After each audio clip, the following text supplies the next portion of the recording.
Hey everyone, welcome back, and today let's solve Leetcode problem 3343 titled Count Number of Balanced Permutations. So we're given a string num, and a string of digits is called balanced if the sum of the digits at even indices is equal to the sum of the digits at odd indices. Now we want to return the number of distinct permutations, not the permutations themselves, just the number of them that are considered to be balanced. Now, since the answer may also be very large for a larger input string nums, we're going to have to return it modulo by 10 to the 9th power plus 7, which I think is just a really large prime number. Now, again, it quickly reminds us that a permutation is a rearrangement of all of the characters of a string.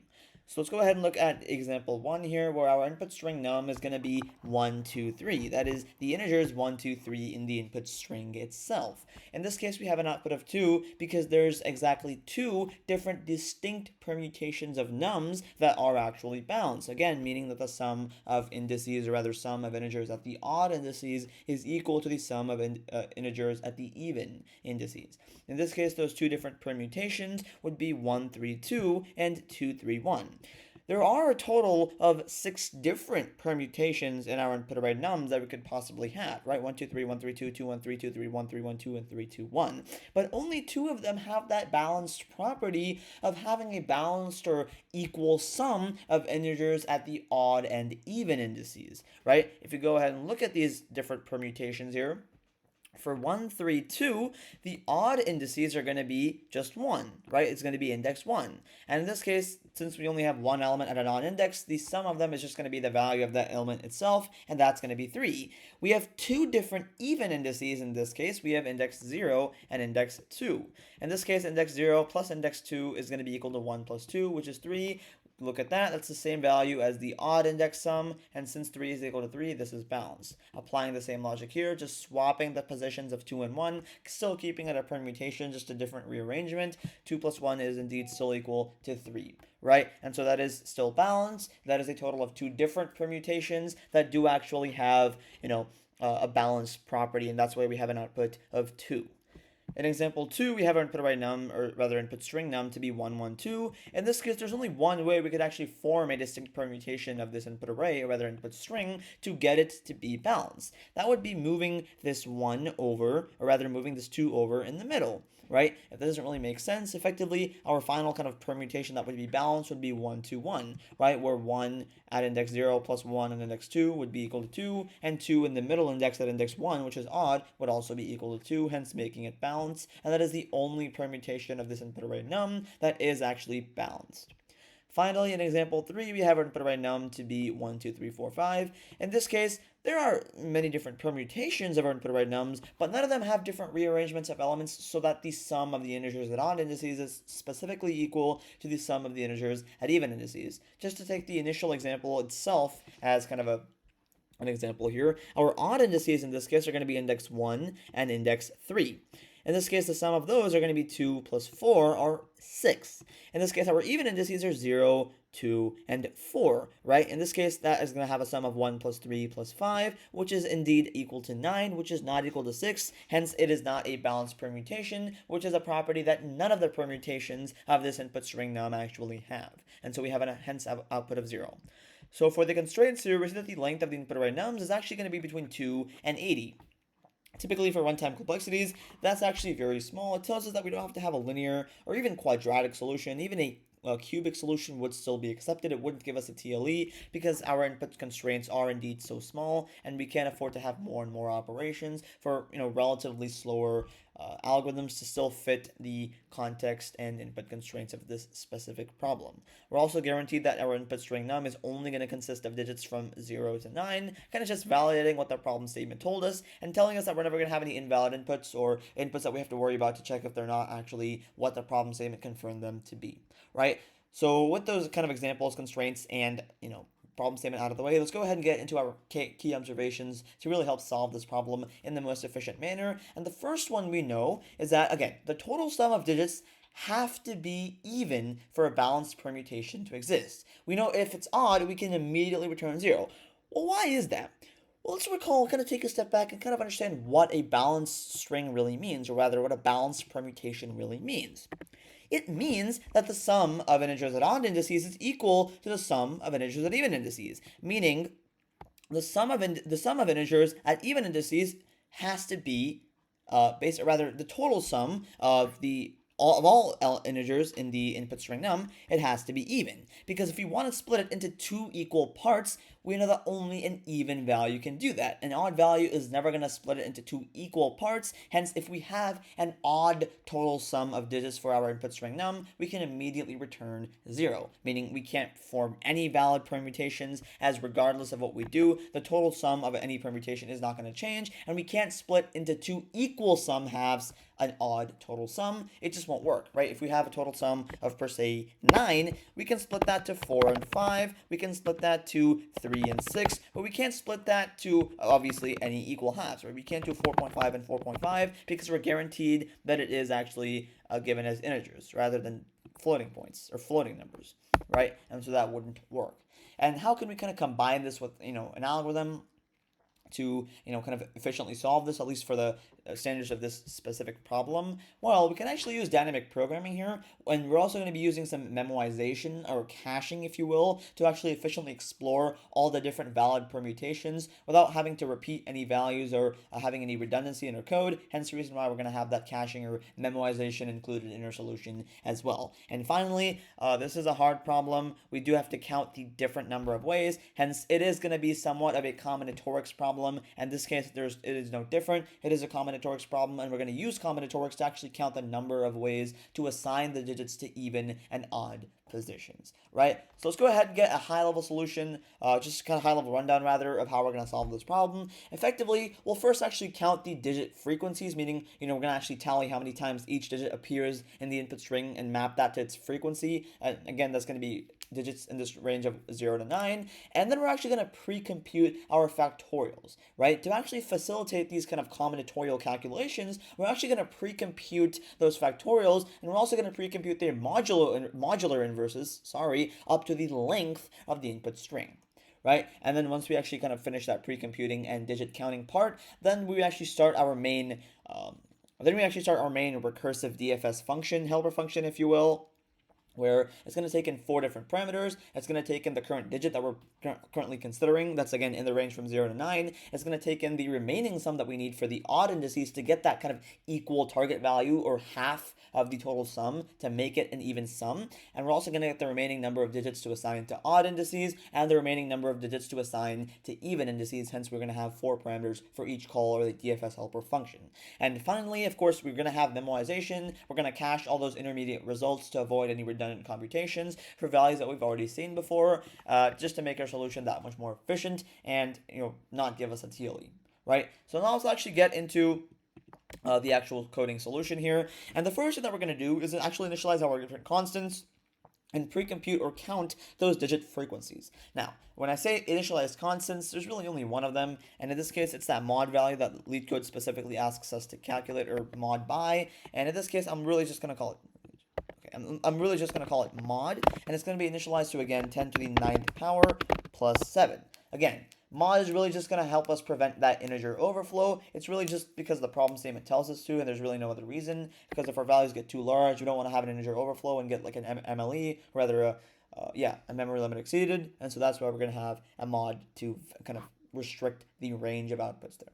And of course, like we usually do for most array problems, or most, data structure problems, even, if you will, we're going to get the length of our input string num just to help us iterate over it much easier, and we're going to store that in the integer n, right? Next, we're going to actually initialize that count. The whole point of count is to actually map every digit with its corresponding frequency in the input string num, and so I'm going to call it count, and it's going to have a dimension of 10, so we're going to have times 10 for 10 different values in the range from 0 to 9, or rather 10 different digits from the range from 0 to 9, because we also include 0 in that range. In this case, I'm just going to have a filler value of 0 as the initial starting frequency. But of course, we're going to change that as we actually iterate through the input array num. And once I say that, let's actually begin iterating over the input array num, or other input string num, to build this count array and map every digit with its corresponding frequency. So for every digit in the input string num, we're going to map its, or rather increase its frequency by 1 in the count array. So we're going to get count at the integer value of the digit, because of course they're all stored as strings or characters in the first part, and we're going to increment its frequency by 1. Whatever its frequency was before, meaning how many times we saw that specific value before in the count, we're going to increment it by 1 to increment its corresponding count in as we actually see it in the input string input string num. Right? So that's basically the whole point of this pre-computing and constant initializing part. And next, the kind of second part of our solution is where we actually calculate our total sum and check if we have to immediately return if we have that odd total sum, meaning it's impossible to split it into two equal halves. So how can we get the total sum of the input string num? There's actually a very neat way to do this in Python, or rather I should say simple way, not simple, but one-line way to do this in Python using something called list comprehension. It's going to basically be the sum of all the values in the input array num for every integer value of d for every d in the input string num. Basically, we're iterate through every single digit or d in the input string num. We get its integer and sum up all the integers of all the elements in the input string num. Take that sum and store it in this integer total sum. Right? That's basically the sum of all the digits in the input string. Now, what do we check to what do we kind of initialize or make sure was true for our input string to actually be valid? Well, it has to be even. So if it's not even, meaning of total sum of the entire input string, if it's not divisible by 2, meaning it's odd, we know immediately we return 0 because we cannot form two equal halves or two equal sums with an overall odd sum. It's impossible to split it equally between those even and odd indices, and so we immediately return 0, right? Kind of like that example that we saw with 9 before we even started the solution. Now here's the main kind of difficult part, if you will, or actually I think that lies in the DFS, but this is also one of them. This is where we actually pre-compute our factorials and inverse factorials. This is the real, heavy mathematical part of this solution that I think is the hardest part to come up with in the solution. It's where we, again, calculate or pre-compute those factorial values, right? So I'm going to initialize an initial list called factorial, and I'm going to initialize it to a filler value of all ones. It's going to have dimensions of, in this case, n plus 1. Again, n is nothing but the length of our input string num, right? I'm also going to get my inverse factorial. I'll just call it inv factorial. Doesn't really matter. Factorial. And in this case, similarly, it's also going to be initialized to a filler value of all ones with the same dimensions as n plus 1, right? And here we actually begin, calculating that with our single iteration from 1 to n. So for I in the range, indices rather, from 1 to n plus 1 exclusive, so n inclusive, we're going to get factorial at this current index or value I, and we're going to calculate it. We're going to calculate it by doing factorial at I minus 1, whatever previous value that was, I minus 1. We're going to multiply that then by I, because that's a definition of a factorial, and then of course we have to mod it by the mod because the problem specifically asks us that, so we avoid integer overflow for these potential very large values. And very similarly, we're going to do that for the inverse factorial as well. And first, before we do that, we're going to get the inverse factorial. We're going to get the inverse factorial. We're going to get it at index n, and in that case, we're going to take it, or rather raise it to the power, or pow, basically, of factorial at n, right, and modded by 2 by mod, right? Forgot to capitalize mod. Once we do that, and I'll explain this more in depth once I actually finish typing it out. It is quite a lot of code, right, just to quickly bang it out. So in this case, we'll have a reverse loop. So for I in the range, starting from the last indexer, n minus 1 in this case, since why we call it inverse, we're going to decrement by 1 each time, go up until -1 exclusive or 0 inclusive, and we're then going to calculate the value for this n, for this I rather, for the inverse factorial, and it's going to basically be inverse factorial at this current index I, And the way we calculate that is basically just inverse factorial. Instead of I minus 1, in this case at I plus 1, again, whole point of that inverse, and we're then going to multiply that by I plus 1, and of course mod by mod, right? And I think I spelled factorial wrong here, so let's just retype that, factorial, right? So a hefty amount of code, for this factorial pre-computation part. Let me just kind of, on a high level explain what we're really doing here. Effectively, when we initialize factorial, the whole point of this is basically just to store the factorial values or all the different factorials up until n, where again, n is the number of elements we have. And very similarly, the inverse factorial is basically just a list to store the modular inverses of those factorials, right? And then what we see in these different for loops here, or rather in these different passes here, is we actually compute the factorials iteratively, and then we actually compute those inverse factorials, and I believe it's called Fermat's theorem or something, Fermat's little theorem. We're basically using Fermat's little theorem for modular inverses, and we're computing the inverse factorials for all of them iteratively using that theorem. Again, I'm not 100% sure. I know it's Fermat's for sure. It's either theorem or little theorem. Feel free to Google that. I think it's Fermat's little theorem if I'm not wrong. Right? And once we actually do that, now we can actually define and get into the main recursive helper function for the DFS. But before we do that, we have to actually get our cache in. Right? So this is kind of just a Python exclusive thing. Basically, we're going to call the @LRU cache. And I'll explain this in a second here. We're going to pass in a max size parameter here. And in this case, it's just going to be none. It's going to be a default value of none for our LRU cache for this helper function. Now let's actually define this helper function here. I'm going to call it DFS like I usually do for my backtracking problems, or rather my memorization problems as well. And for our 4 parameters, again, it's going to be I, it's going to be J, it's going to be A, and it's going to be B. Let's recall what I, J, A, B really mean as parameters. I is going to be nothing but the current digit that we're considering from 0 to 9.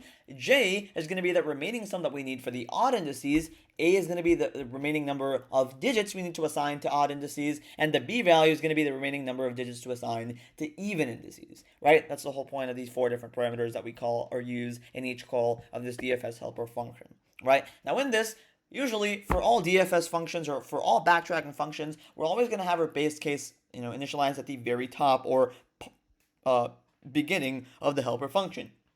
And in this case, our very top, or rather base case, is have we reached the last digit? Meaning, is I equal to 10? Meaning, have we considered all digits in the range from 0 to 9? Meaning, if the current index is 10, we've reached the 10th or last digit. We know for a fact that we've considered all the digits. We can return the integer value of that of all values j that are equal to 0, and all values a that are equal to 0, and all values b that are equal to 0, right? That's if we actually initialize the base case. If we haven't entered the base case, well, then we'll get res, initialize it to 0. This is what we eventually output in this helper function here, and it's going to be initialized to 0. Or effectively, to kind of reiterate what we're doing in this base case here, if I is equal to 10, meaning we've considered all the digits, we return 1 if j, a, and b are all 0. Why do we care if j, a, and b are all 0? Well, again, j is the remaining sum that we need for odd indices, a is the remaining digits we need to assign to those odd indices, and b is the remaining digits that we have to assign to the even indices.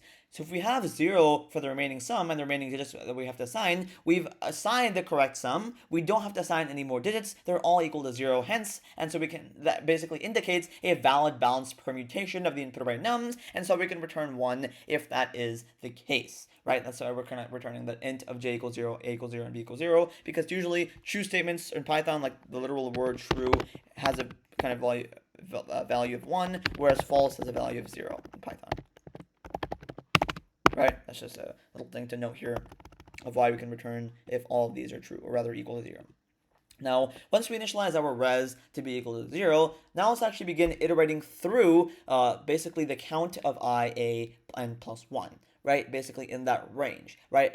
Through all the different possible counts of L of digit I that are assigned to odd indices. And so the way we're going to do that is, again, we're going to use L as our iterator. That's why I kind of called it L for every L in the range.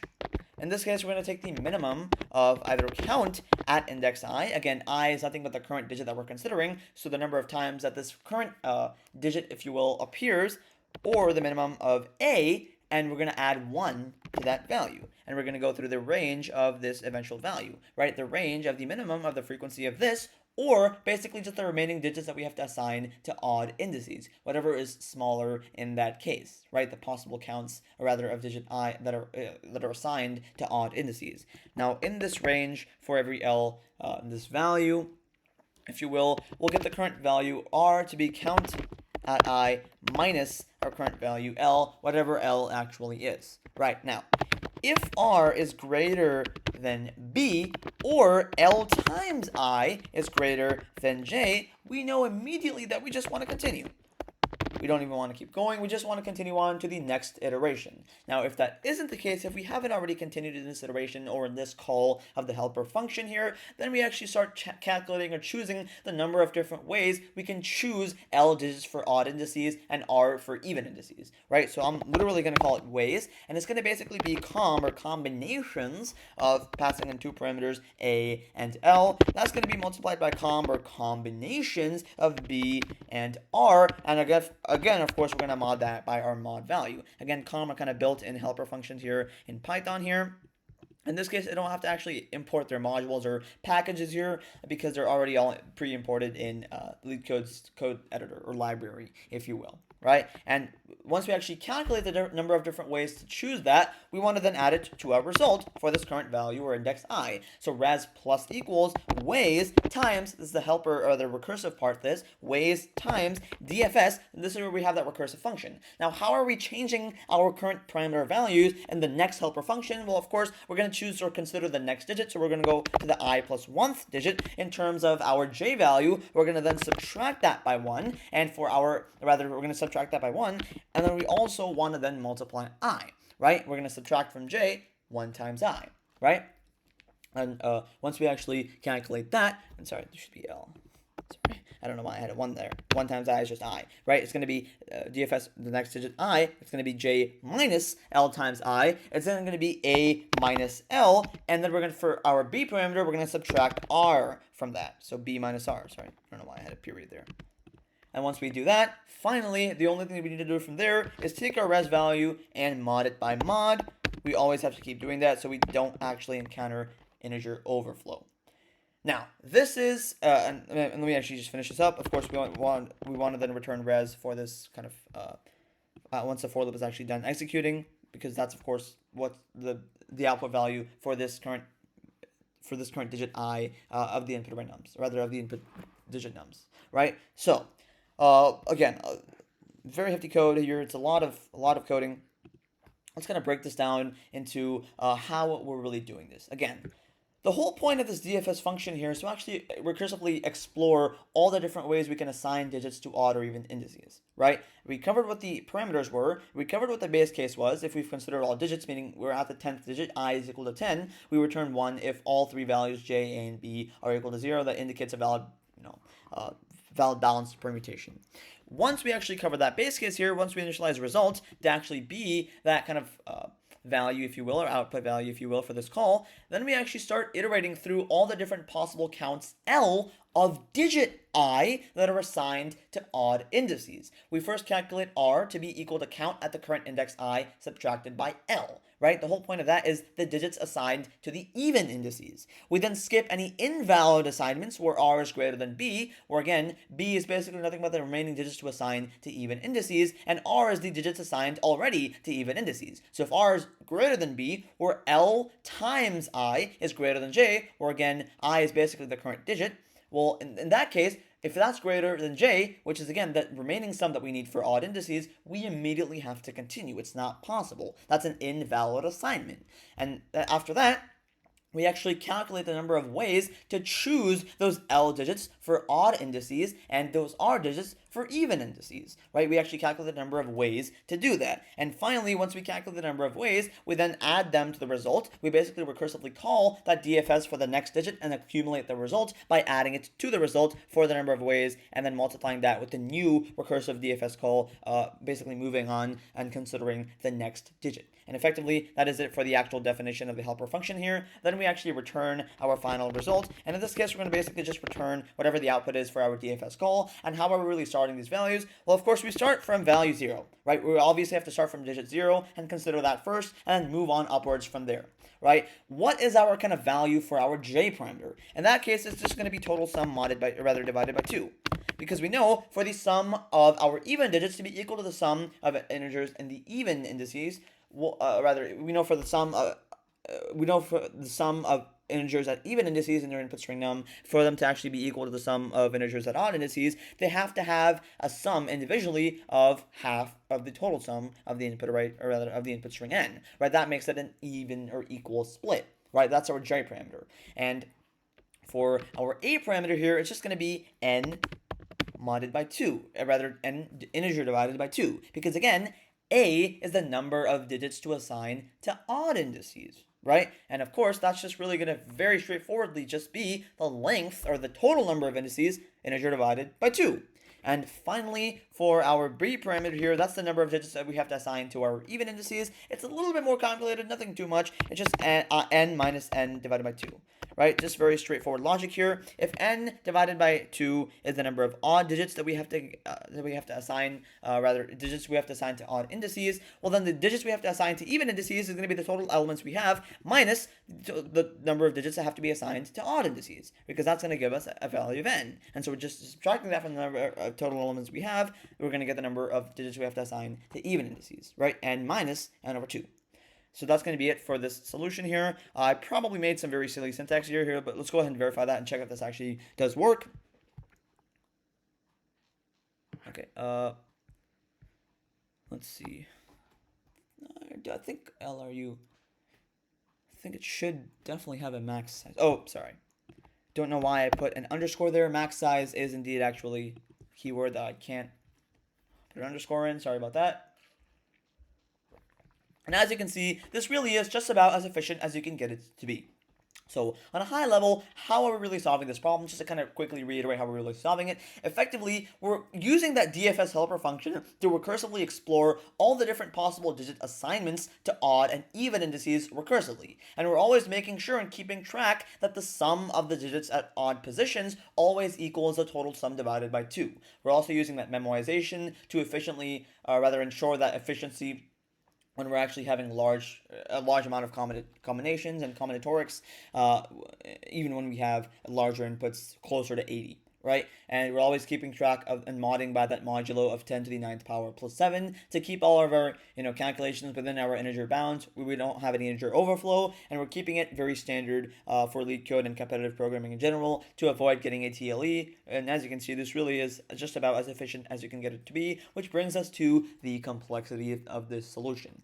So, for the runtime complexity of the solution, it is rather complex because, of course, we are using recursive DFS with memoization. There's several different parameters, several different factors to take into consideration there. And the first thing is the parameters for our DFS function. Our I value, again, keep in mind to recall that that's just the current digit that we're currently processing, that ranges from 0 to 10. That's a fixed value, that's constant, it's just always going to be 0 to 10, and that's going to technically be a big O of 1 complexity. But for our J value, that's the remaining sum that we need for half the total of the sum. We know that the maximum sum is 9 times n divided by 2, and so that's going to be big O of n. For the remaining odd indices, our A parameter, that's going to be at most n divided by 2, which is big O of n. Roughly, and finally, for the b parameter, that's the remaining even indices, that's also at most n divided by 2, which is also a big O of n. And so the total number of unique states for the DFS function, taking into consideration all the different parameters, would be big O of n times n for our j, a, and b parameters, giving us a total of big O of n cubed for our overall runtime complexity. And for our memory or space complexity, since we are actually using that recursion stack for our DFS helper function, and we know that at most 10 levels it's going to go at most 10 levels deep, since digits are indeed from 0 to 9, which is big O of 10. And we also know that we're going to have to actually calculate those factorials and inverse factorials up until n. That's going to be another big O of n space. And our memoization cache is indeed going to store up until n cubed entries. Why? Because of those 3 extra parameters, and they're each going to take constant space. And so overall, the memory or space complexity is also big O of n cubed due to that memoization recursion stack and the factorials pre-computation, right? So if you guys enjoyed the solution and learned something new, please consider liking this video and subscribing to my channel. And without further ado, I will see you guys in the next video. Bye-bye.